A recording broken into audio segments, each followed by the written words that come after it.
ఇక్కడ మనం చూసినట్లయితే మేషం తాలూకా 9 పాదాలు ఇక్కడ దాకా వచ్చాయి. గురు మండలం వరకు శుక్రుడి తాలూకా 9 పాదాలు ఇక్కడ 3 ఉంటే మిగిలిన 6 ఇక్కడ కనిపిస్తున్నాయి. 1 2 3 4 5 6 ఇక్కడతో సరి. మిగిలిన 6 కూడా మిథున రాశి తాలూకా 6 జెమిని.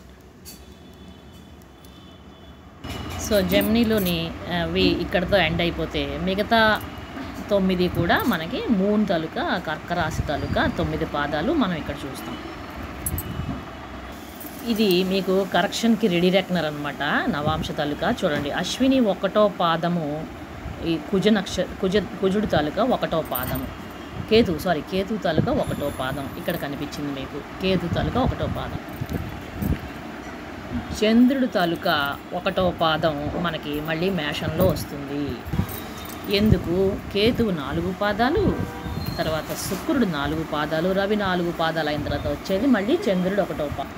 అదే మనకి ఇక్కడ కనిపిస్తున్నది. రోహిణి 1వ పాదం చంద్రుడు తాలూకా నక్షత్రము. అది వచ్చేసరికి మనకి ఏజ్ చూడండి ఇక్కడ 13 ఇయర్స్. మళ్ళీ చంద్రుడు 4 పాదాలు, మళ్ళీ కుజుడు 4 పాదాలు, రాహు 4 పాదాలు. నెక్స్ట్ ఎవరు వస్తారు? గురువు. 13వ సంవత్సరానికి చంద్రుడు, 25వ సంవత్సరానికి గురువు వచ్చేసాడు కదా. మళ్ళీ ఈ 4 పాదాలు. మీరు వేస్తున్న చార్ట్ కరెక్టో రాంగో తెలుసుకోవడానికి ఇది రెడీ రెక్కనరు కాబట్టి ఇది రెడీ పెట్టుకోండి.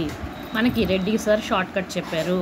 ఇక్కడ వచ్చే పాదాలన్నీ కూడా ఈ 3 నక్షత్రాలు, కేతు నక్షత్రం, చంద్ర నక్షత్రం, గురు నక్షత్రం తాలూకా 1 2 3 4 పాదాలు మాత్రమే మేషమండలంలో ఉండును. 1 2 3 4 ఇది మేషమండలము అని చెప్పారు గురువుగారు.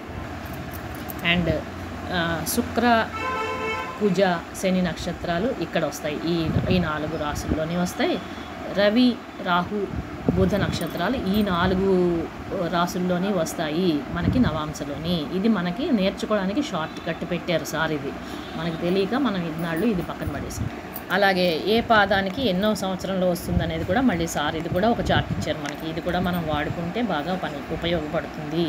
మనకి ప్రసాద్ గారు తయారు చేసి ఇంగ్లీష్లో ఇచ్చారు ఇదే చార్ట్ని. ఇది కూడా మనకి బాగా ఉపయోగపడుతుంది. ఇది ఇంగ్లీషు, నేను తెలుగులోని. ఈ బాక్సులు రెడ్డి సార్ తయారు చేసినవి, ఇది తెలుగులోని. ముందు ఇవంటివి వస్తే మనకి రెడ్డి సార్ చెప్తున్నటువంటి సోల్ పాయింట్ అంటే ఏంటి?